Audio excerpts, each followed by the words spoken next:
Welcome to Confronting and Defeating Imposter Syndrome.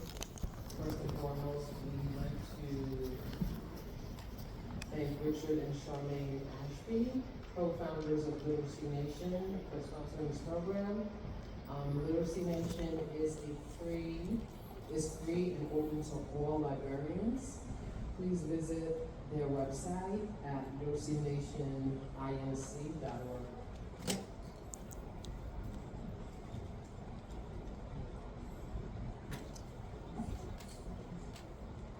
Christopher Fleming is an experienced library leader with nearly a decade of service in public libraries. As branch manager, he focuses on literacy, community partnership, and creating inclusive spaces. He holds a Master's of Library and Information Science from the University of South Carolina and is an Augusta Baker trained storyteller. Christopher is passionate about empowering others to find confidence and purpose through learning, and today he will be speaking on confronting and defeating the imposter syndrome. Please help me welcome Christopher.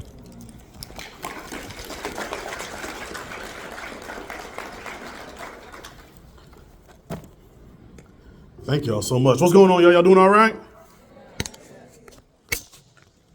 Man, y'all acting like I was an 8 a.m. session. Y'all doing all right? All right, we're gonna try that one more time. I know y'all used to being in libraries all the time, but this is not a library. This is a library conference, all right? How y'all feeling? Y'all doing all right? All right, we're gonna see y'all up in here. This side, y'all doing all right? Make some noise this side. All right, this side. How y'all feeling on this side? Oh, this side, how you feeling again? All of y'all together?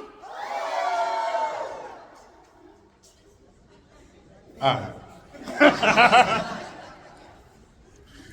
Yo, first of all, thank you all for taking the time to come out to my humble event here, man. It's crazy how something starts off as an idea and a proposal that I gave to my OG, Richard Ashby, over there, and he was like, young brother, we're gonna make it happen.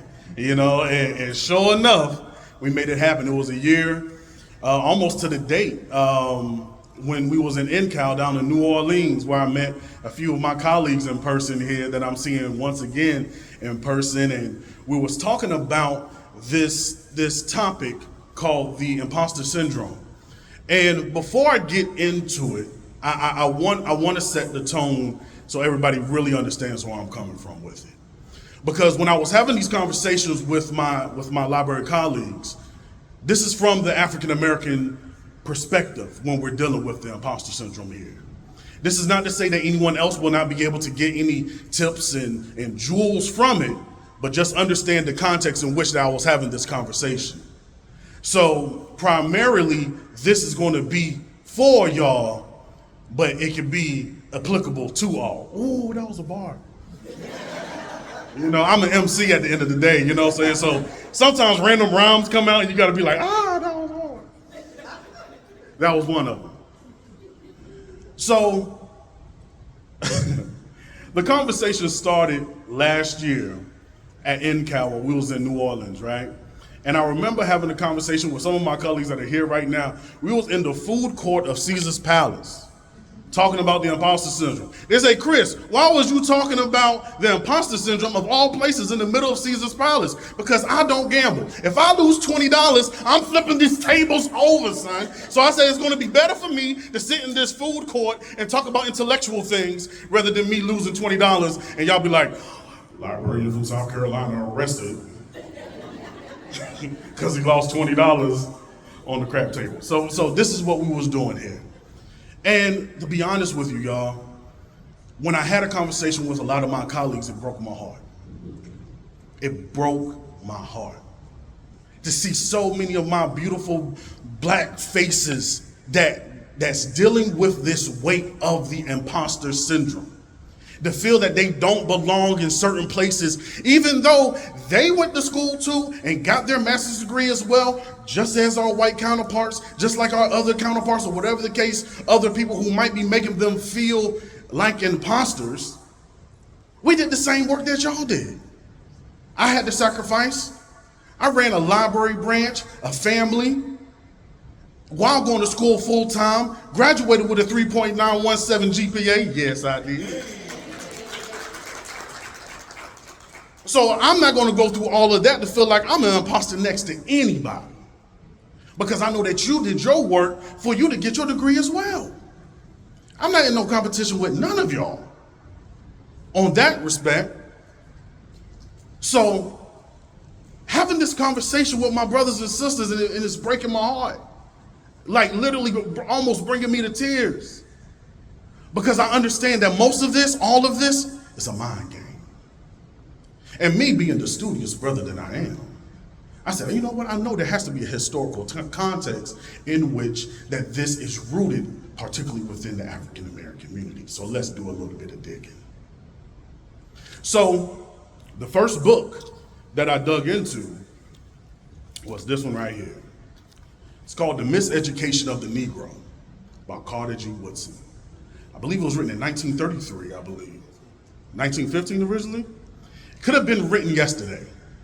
Of all the jewels and everything that was describing the African American condition, written that long ago, that could have been written yesterday. So,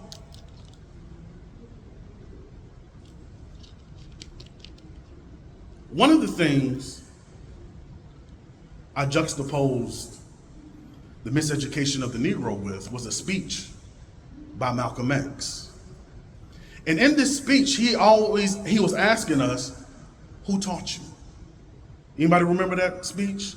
Who taught you to hate yourself from the crown of your head to the soles of your feet? Who taught you to hate the shape of your nose and the shape of your lips? Who taught you to hate your skin so much that you will bleach to look like the white man? Do anybody else remember that speech? So I want to continue along with that speech is, who taught you that you was an imposter in the first place? Who taught you that? And two, why do you hold on to it like it's the truth? So I want to right now is break down the imposter syndrome, how it's juxtaposed with racism, and we're going to try to break this whole thing down to its bottom molecule within 45 minutes, so hopefully we'll have time for Q&A. All right?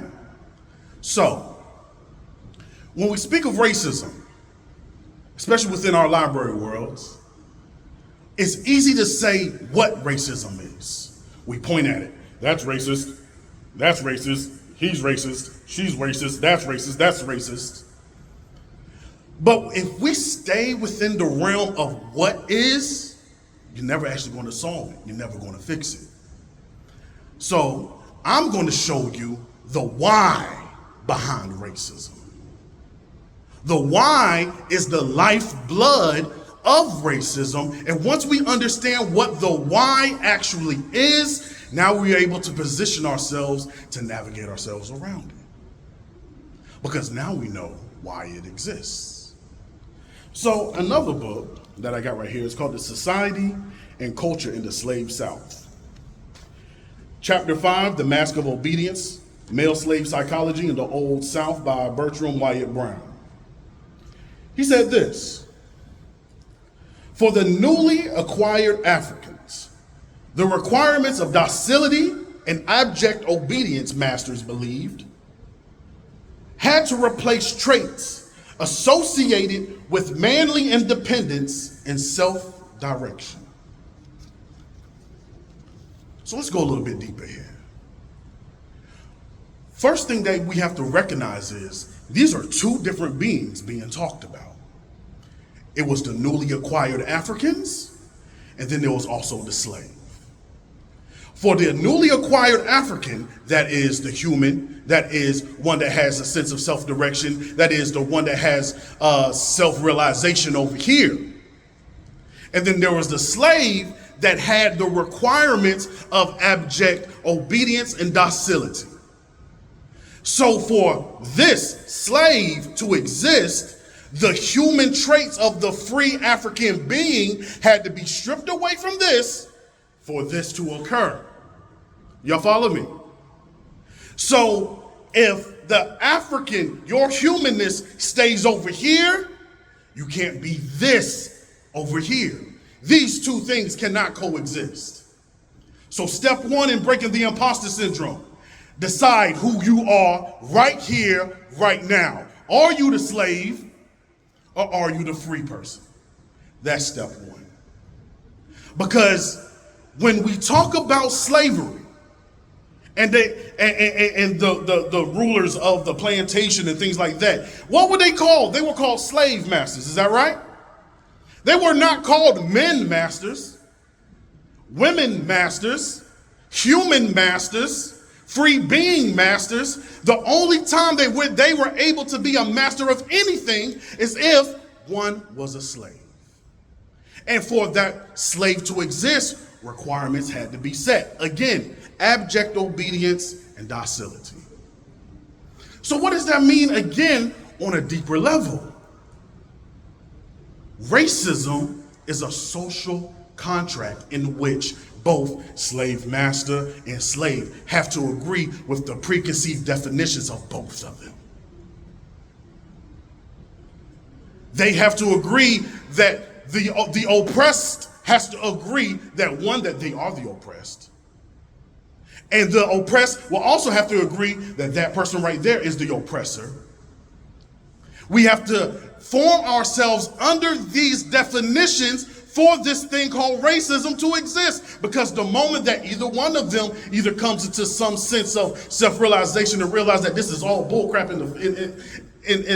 in general, it no longer exists. But I don't know what I'm talking about. You need examples, right? Bet, I got you.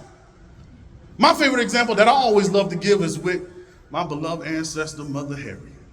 Mother Harriet Tubman. Now, Mother Harriet was born in a situation where the whole environment said, Harriet, you a slave. You look like a slave. I'm gonna feed you like a slave. I'm gonna treat you like a slave. I'm gonna beat you like a slave. But Harriet had another internal dialogue that she said about herself that said, I am not that, therefore I am not gonna move in such a way that a slave would. Matter of fact, she said within herself, I'm free, and if you free along with me, come along with me. We out of here. A slave cannot have that mindset. Those that are weighted down by the weight of self-doubt cannot have that mindset of saying, no matter what any kind of oppressive system says about me, I'm going to do me no matter what, even if it costs me my life. And she went back and forth a few times. And I could have saved more, she said. So what we're dealing with here with the imposter syndrome is a mental thing. And a mental thing that can be just as easily given up as it was taken on. It's a spell, magic, that will only exist and only work if you continue to hold it on within your own mind. So everyone right here, right now, has a decision to make of whether they're going to keep on holding on to it or are they going to pass it on and let it die for the farce and for the lie that it actually is. You have to start talking about and to racism, whatever this is, as the farce and the lie that it is. You don't have to attach it to even white people or anything like that. Talk to the conception of racism itself. Racism, you're a lie. Imposter syndrome, you're a lie. You do not have any reign over my mind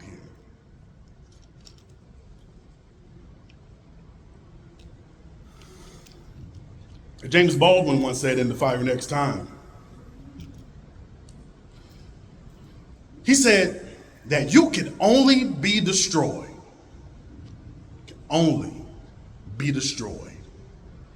by believing that you truly are what the white world considers a nigger.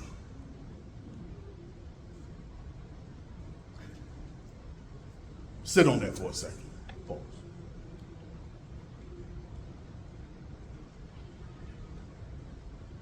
He said, you can only be destroyed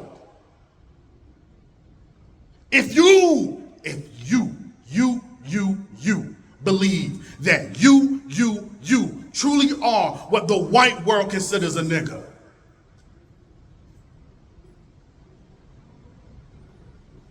So it's time for you, my fellow black colleagues, to start taking control over your own minds. And for my white brothers and sisters, because obviously we're not talking about y'all. Y'all came here. But those who might just be dealing with the imposter syndrome in general. Because this is something that everybody deals with to a certain degree. You're going to have to sit here and have a self-audit with yourself and really think about, why do I believe I'm an imposter? Who planted that seed in my mind that told me that I was lesser than because I'm ... Because I'm black, because I'm a woman, because I'm trans, because I'm gay, because I'm straight, because I'm this, because I'm that. Who taught me that I'm lesser than because of this? On top of that, why do we put authority on these people outside of ourselves like they got the truth about who you are? Who are these people? When do we really care about racist people's opinion about us? That's the silliest, craziest thing in the world. They hate you. So, it's all good. We keep it moving.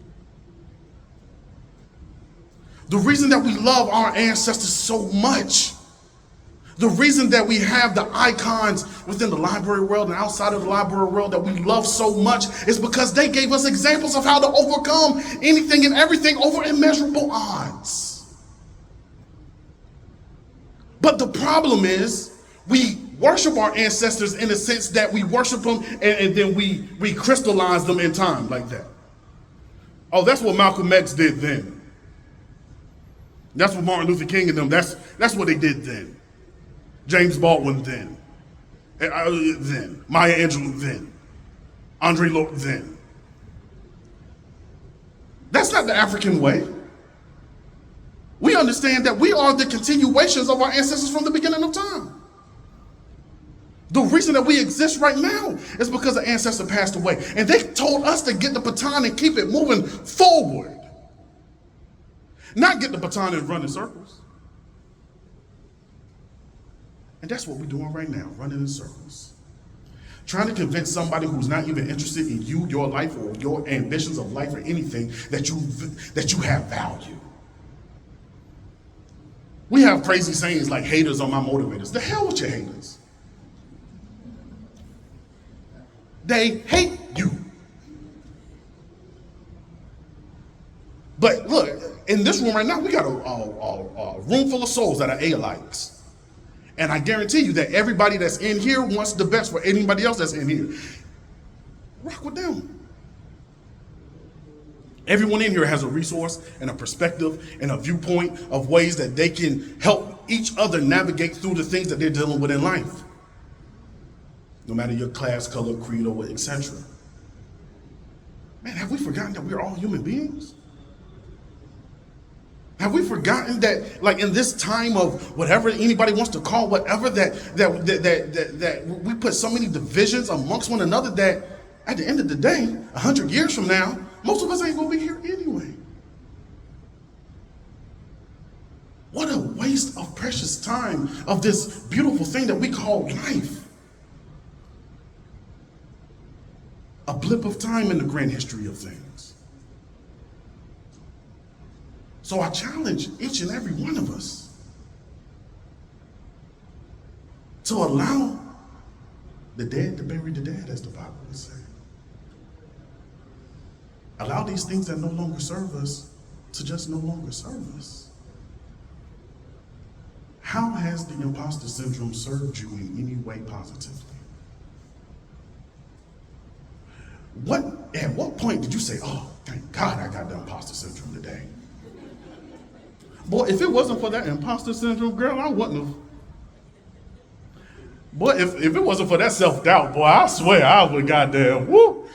I wake up, put on my shoes, my watch, my socks, my self-doubt. You see, when you reframe the conversation in such a way, it almost seems silly. Almost seems silly. For it to fully become silly, that's on you. That's on you for it to feel silly. Because when I was talking to my colleagues about this very issue, I have to admit, I never dealt with that. I was raised in a family that poured life into me from beginning until now. Come to find out that my grandfather was a founding member or a pioneer member of the Nation of Islam, I said, oh yeah, that makes sense.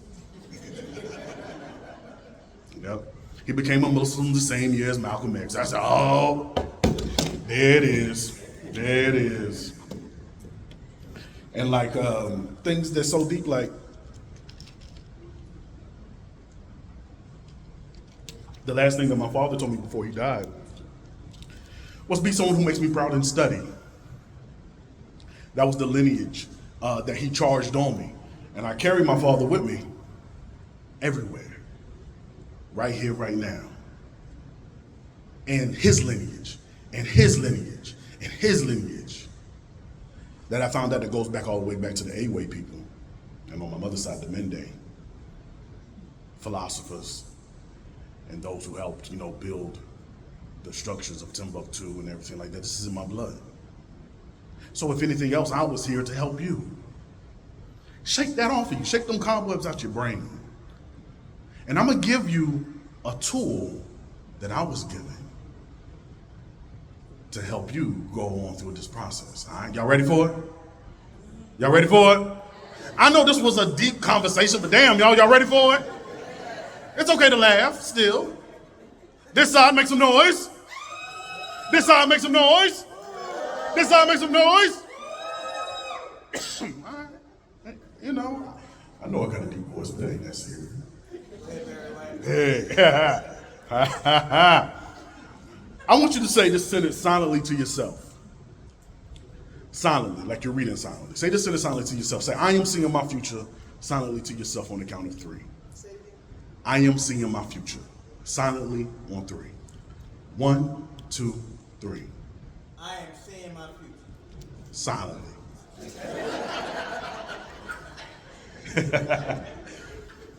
So for those who silently said, I am seeing my future, the question to ask yourself is, what voice just spoke? On top of that, what ear just heard you say, I am seeing my future? Let's go deeper.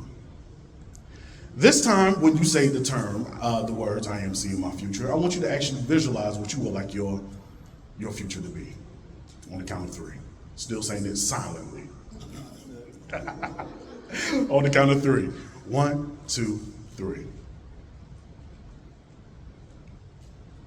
What sight just saw your future? You was either looking at me, or you closed your eyes, or staring out into space, but yet you saw your future of what you would like to be. So what you just proved to yourself is a multitude of things. Is that you have another way of speaking, you have another way of hearing, you have another way of seeing, you have another way of being. Even while you're in the very place that you are in right now. This is the concepts and the techniques that our ancestors used. This is the concepts and the techniques that Mother Harriet used. Because they said, Harriet, you're a slave, everything, I'm gonna dress you like a slave, we got slave laws, you can't, anti-literacy laws, this, institutions, systemic. That says that you this. But Harriet used that same voice, said, I ain't none of that. I'm free, I see myself free, and now I'm gonna move as a free person. In the black church tradition, come on, y'all. I know it's like kind of, popular to try to dismiss our old ways, but nah, B. Your grandma used to tell you, no weapon formed against you shall prosper. Did you forget that? Your grandma used to tell you, greater is he that is in me than he that is in the world. Is that right? Well, some of us might have some little Muslim backgrounds. And, I had a little bit of both. Well, the Quran said, man plans and Allah plans, and Allah is the greatest of planners. Man, how far have we forgotten these tools and things like that because we see our ancestors as weak? Dumb folks who be saying, I ain't my ancestors. You sure right, you ain't. Because they went farther with less.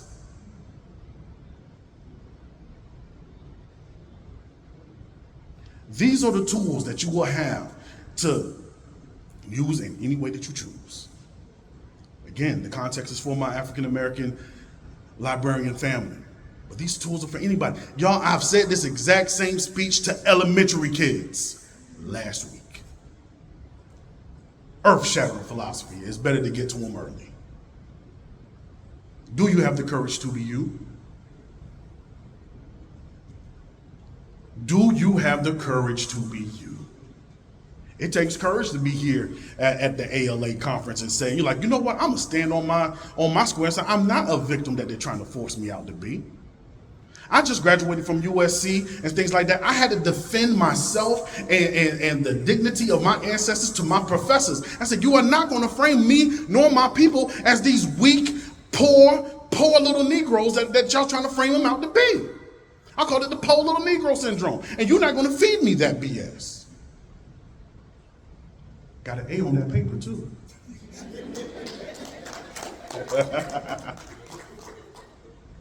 Because I was able to back it up, I followed their rules and everything like that. Talks of libraries being white spaces. How many of y'all heard that? Everybody? Okay, yeah, right? Libraries are white spaces? Maybe if you're only talking within the context of the United States, it was only this old. I challenge you to look up Timbuktu. I have manuscripts from the Library of Timbuktu in my personal collection. Over 250 years old. About the same age or a little bit older than the United States itself. Just one manuscript. From black scholars that look just like you.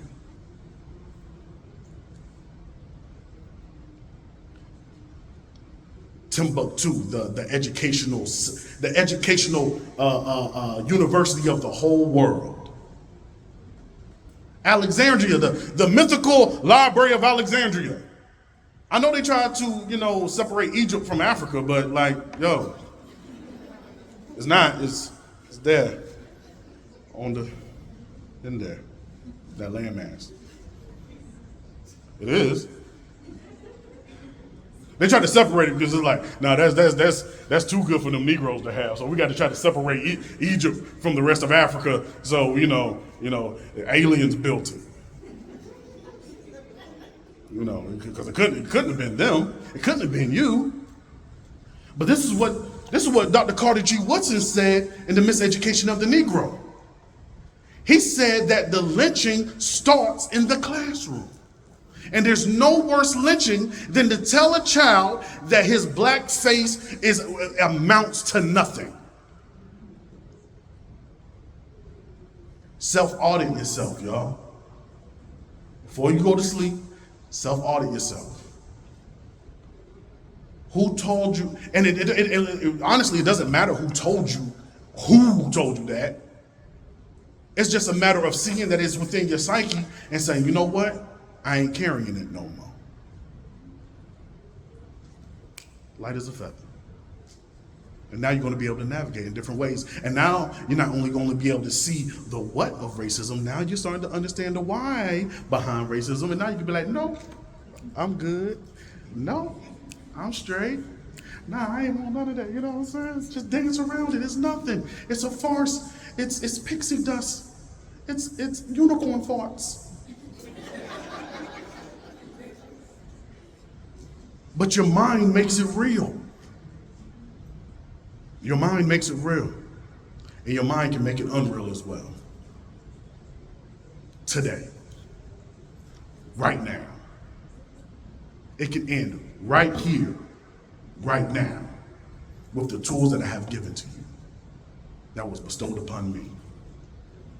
Now the question is now, what you gonna do with it, G? I mean, I could continue and just go on different more quotes of how these things happen. I mean, these things are things that people have been talking about. W.E.B. Du Bois, Souls of Black Folk, talks about the double consciousness, this peculiar sensation, this double consciousness, measuring one's souls by the tape of a world that looks at him in amused contempt and pity. Or excuse me, this double consciousness, this sense of always looking at oneself through the eyes of others. The ancestors already told us what it is. The double consciousness, that's what they called it then. You can call it the imposter syndrome, you can call it self-doubt. Whatever cultural thing that it fits in your situation, let it be. But if you're looking at yourself through the lens of someone who has contempt for you, that's the double consciousness. And back in this day, it was the Negro's own dogged strength that kept them from being torn asunder. We crystallized him in that time period as saying, well, W.E.B. Du Bois said it, so that's the law forever. No, it's not. He documented that then. For someone like myself to come a little bit later and says, no, it's not for us to wrestle with it in our dogged strength is the thing that keeps us from being torn asunder, or even if he did document it for that, but now the baton is passed on, it's like, yo, now you can have it. Don't allow the sacrifices and the deaths of our ancestors to be made in vain. You know, we say that word in vain a lot. But one day I actually looked it up, like the root words of it. And it means to be brought to nothing. So let's put it in that context. Don't allow the works of our ancestors and our elders. Many of our elders are still here. I talk to Brother Ashby all the time, and I'll tell him, I say, OG, I can't allow your legacy to go down like that. He told me stories. Plenty of other librarians that are older than me that have been in the game for however long and stuff like that. And I'm supposed to sit here and listen to those stories of what my brother been through? And I'm supposed to sit in here and supposed to listen to that shit like it's supposed to be the truth for me? God forbid. No, I took it as a challenge, G. You run with that baton as far as you can to give me this platform here and watch me speak the way that you wanted me to speak to show my appreciation. Now seeds are being placed in however many people in here, brains down. Bung, bung, bung, bung, bung, bung, bung. All we can do, black church folks, is what? Plant and water. Plant and water. I planted, it's up to you to water a little bit, and that increase will come when the increase is supposed to come. But I take the stories of our elders and ancestors, because our elders are still with us. I'm not going to sit here and act like 2025 is 1935. That's an absolute disrespect. Chill with that. Chill with that. That's some bullshit. Chill with that. We are not living in 1935 anymore. The work that our ancestors and our elders have done ensured that we're not living in the world of 1935, 45, 55, 65, 75, 85, or 95 anymore. And they did that for you. For me. So I'm going to take that baton and I'm going to take it as far as I can. Because if none of y'all listen to me, I got a son and daughter that do. Y'all ain't got to listen to me at all. I'm going back home and telling this to Malik and Aminata. Y'all run with it then. Listen to the words of your father this way I listen to the words of my father that I have with me here. Y'all okay? Y'all still good? Y'all still like me? All right. Do I need to, get my own food personally? I don't need to, not get room service or anything now, right? We good? Left side, y'all doing all right? Right side, y'all doing all right? I would like to open up some time for critique and questions and answers.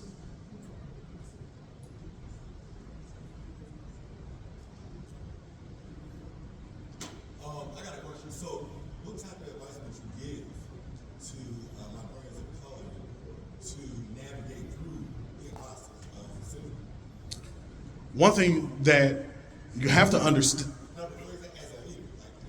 as a leader. Word. So, great question. Because even with everything that I just said here, and talking about racism and condemning it as a stupid unicorn farm, right? That doesn't take away from the fact that racism still exists. It doesn't take away from the fact that racist people still exist. But the thing to understand is not to allow it to be implanted in your mind that it makes you feel like you're a lesser than to navigate against the wiles of the devil or the wilderness of the world or whatever the case is. So I'll tell you what I did. Whatever you do, that's cool. For me, I looked at the stories of those that came before me. In any discipline, it don't only have to be librarianship. And it doesn't, and peep this shit, it doesn't even have to be people of your own race. It can. It might have extra benefit or whatever. But I look at the stories of people who shown acts of resilience, of overcoming, of becoming, and different things like that. And I said, yo, if they can do it then, I can do it now. And I wear it like a shield. I even will look at their story and place myself in their shoes right then and right there. And see, like, you know, how would I have dealt with that situation? Because there ain't nothing new under the sun, y'all. Same way that people ain't worth a damn now, it was the same thing then too. I dare you to read any ancient scripture of any religion or whatever, you will see the same issues that's going on today that you did. You will see it in the Bhagavad Gita, you will see it in the Quran, you will see it in the Bible, you will see it in the Upanishads, and so on and so forth. Yeah, you know why I know? Because I read them. I was like, man, it's the exact same thing over and over and over and over. Concepts. So I would gain inspiration from those people and see how it can be applied to my life. Appreciate you. Anyone else? What's up? We do have a microphone. Yes, we ask that you please step to the mic if possible. Not with my loud mouth. I think it has a switch on it. Make sure the switch is up. So my question is, I just noticed like there's some division sometimes between men and women in the field. So in terms of even like imposter syndrome, so like, do you have any thoughts or ideas in terms of how to kind of bring this together so we can uplift one another? Because I feel like sometimes the gender division actually causes a greater divide, and we can't be as strong if we're separated. So do you have any like ideas about that?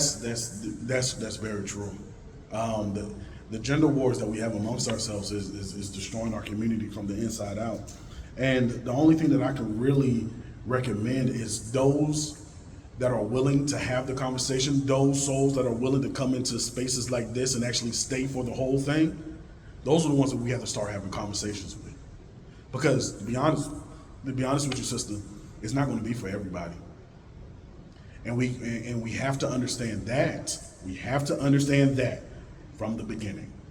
Not everybody's going to come along with you. Not everybody's going to feel what you're saying. Not everybody's going to rock with it. And that's okay. But if you and I have this conversation and heal the disconnect between you and I, now I ask, Sister Candace, what resources do you have that I can do this and this? And you be like, Brother Chris, well, what resources do you have that you can do this and this? And we can help with our own particular missions and ambitions and visions amongst the connection that we made amongst ourselves. And then we will change the world. Allow them to catch up later. All we can do is plant and water. And don't stress yourself based off of people not getting it at the time that you think that they should. All we can do is plant and water. Big dog. Good afternoon. What's happening, brother? So, my question is, it sounds like the main tool you provided was affirmations, right? Where do you think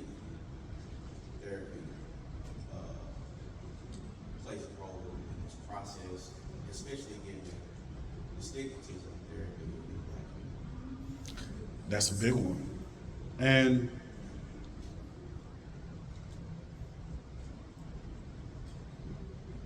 I'll be honest with you because I'm not one who has ever been to therapy. Right?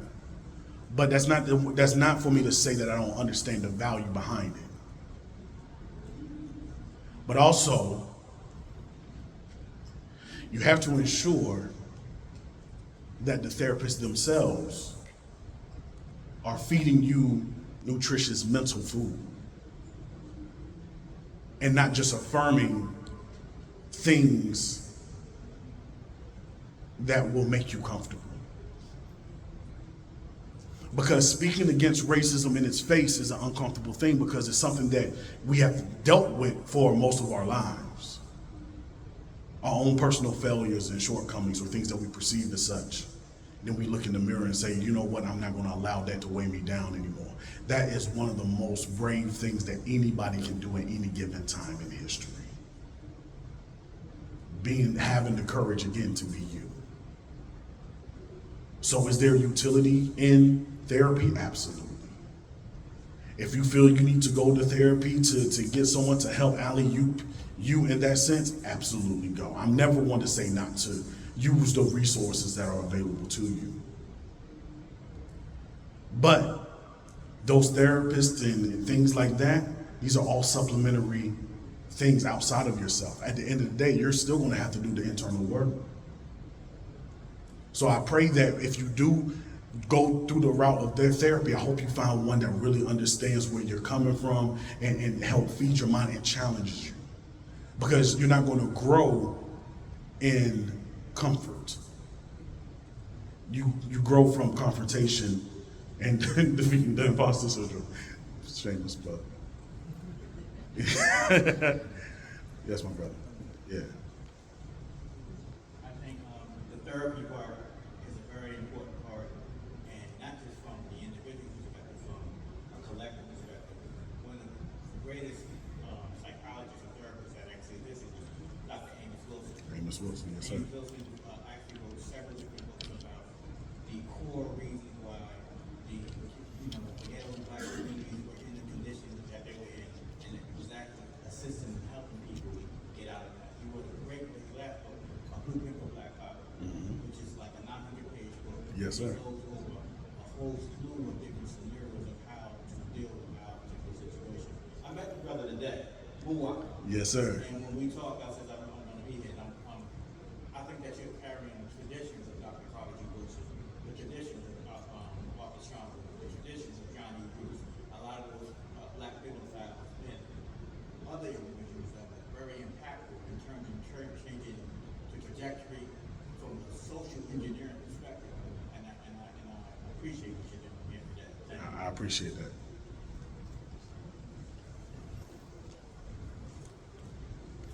What's up, brother? Great job. But one of the things that resonated with me is plant the seed and grow. So after this fantastic presentation, what are we going to be doing next? What do you have planned next? What does ECLA need to do next? What does ALA need to do next? It's a great conversation, but it needs to grow. So I'm kind of curious on what are your thoughts now after this presentation? Who's fun? What are the next steps? I would defer to my elder. Good afternoon, everybody. I'm Richie Lackman Jr. I'm the founder of Literacy Nation. And what's next? Whatever you want is next. I open the platform of Literacy Nation to all librarians. If you have something you want to say, if you have a program you want to put on, we're an organization that will give you that space and that platform. We're an affiliate of the American Library Association. The wonderful moderator will give you some more information, but we open all our membership to librarians are free. All membership to librarians are free. And that's because we realize that I'm a librarian, the director of the library, and there's so many associations that we have to join.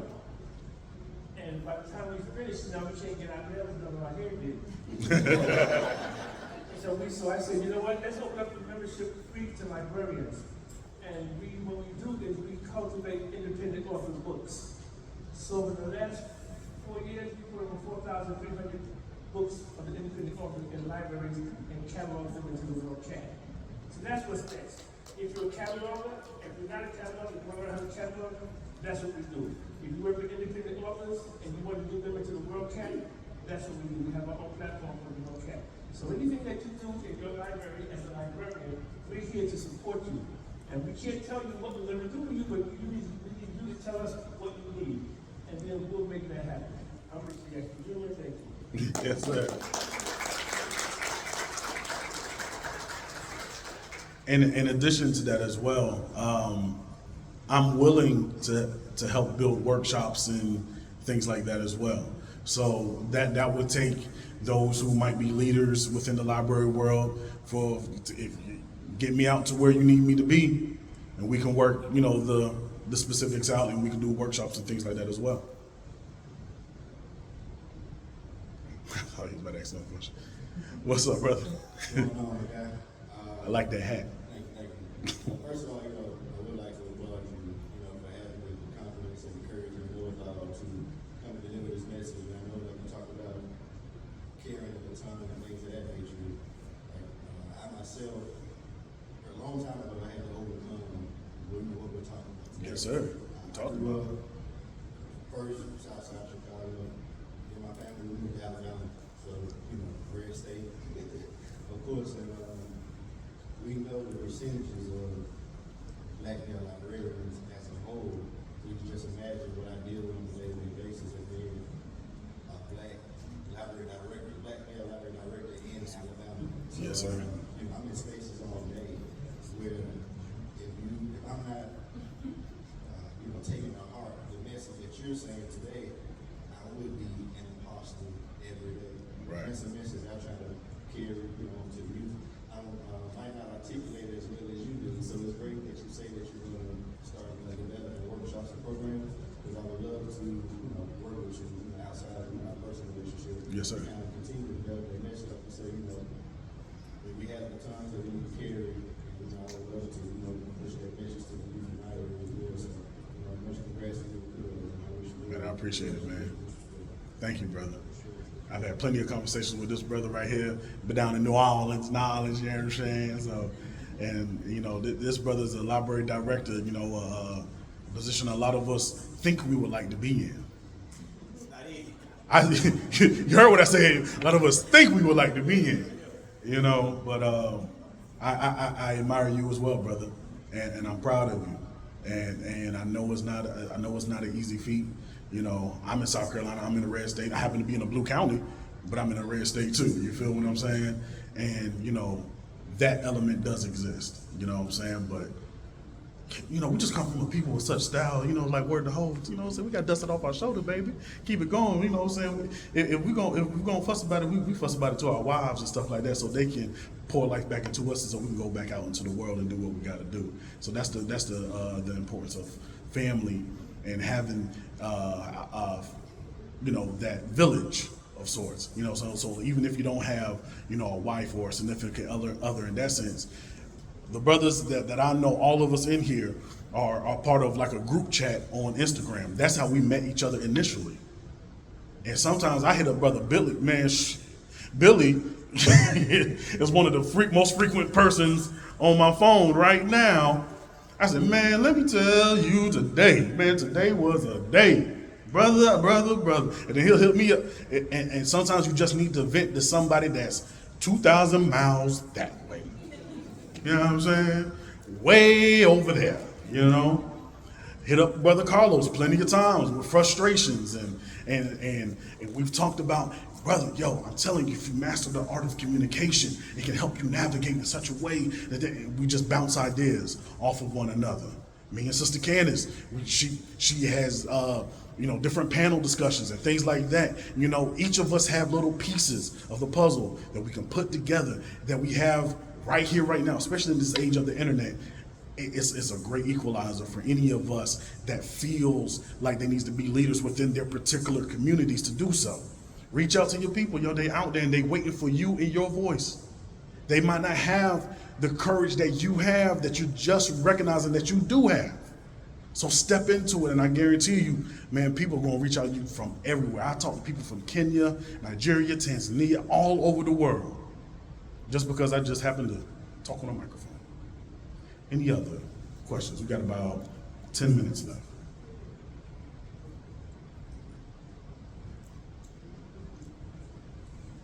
All right, I was about to close it with the church. Our hearts and minds clear. You know. What's up, brother?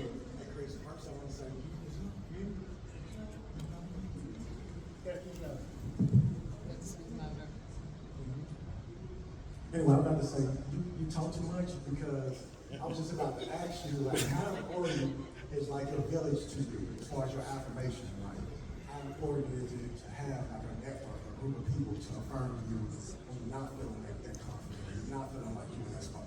It's absolutely one of the most important things. It's an African proverb. It takes a village to raise a child. And it also takes a village to help recharge the adults. That's the part that they left out of it, you know what I'm saying? But let me tell you something else as well, brother. It's not only the people that you have around you, it's also the things that you listen to, your ear gates, the things that you look at, your eye gates, and things like that as well. So I listen to nothing but things that embolden me. You know what I'm saying? On the constant level. Yeah, I have my ratchet moments. You know what I'm saying? Those that went to NCAL with me know. You know what I'm saying? But overall, it's nothing but positive music, and I listen to speeches and things like that. I read things that edify me. I listen to things that edify me at all points, and I don't limit it to only people of my race. I listen to anything and everything that I feel that I can take on. Right now, I'm reading Meditations by Marcus Aurelius. I just read like the book of, what is it, 5 Rings or 6 Rings as well. I've read the Upanishads, Bhagavad Gita, Eastern philosophy, African philosophy, whatever the case is, that helps strengthen me up. So outside of the people, there's also the things that we consume, including the food and things like that we put into our temples, because those things have reactions to our brain. I don't have enough time to go into that, but there's a lot of things that we in the African American community that we consume that affects our brains, and it has our amygdala going crazy and our prefrontal cortex shrinking and our amygdala enlarging. So we take, like, our fear triggers are that much more triggered, for lack of a better term, based off of other outside factors. But that's a whole nother lecture for another day. But good people, good music, good food. You in the area right there, brother. And a good wife. Boy, let me tell you something. Tell you something right now. Yes, indeed. Did I see a hand over here? Yeah, I just want to know what Blue County is South Carolina, because I'm in South Carolina, well, I'm in South Carolina. Richland County. Richland. Yeah. Y'all in Charleston? Oh, okay. Yeah. Anything else? Thank you, brother. Thank you, y'all. Appreciate y'all. And I like to take photos, so can I get a picture with y'all before we roll? You know, we got about like 7 minutes. Oh, okay. Yeah. I'm gonna close it up. I'm gonna go ahead and slide over here, but I still want the photo.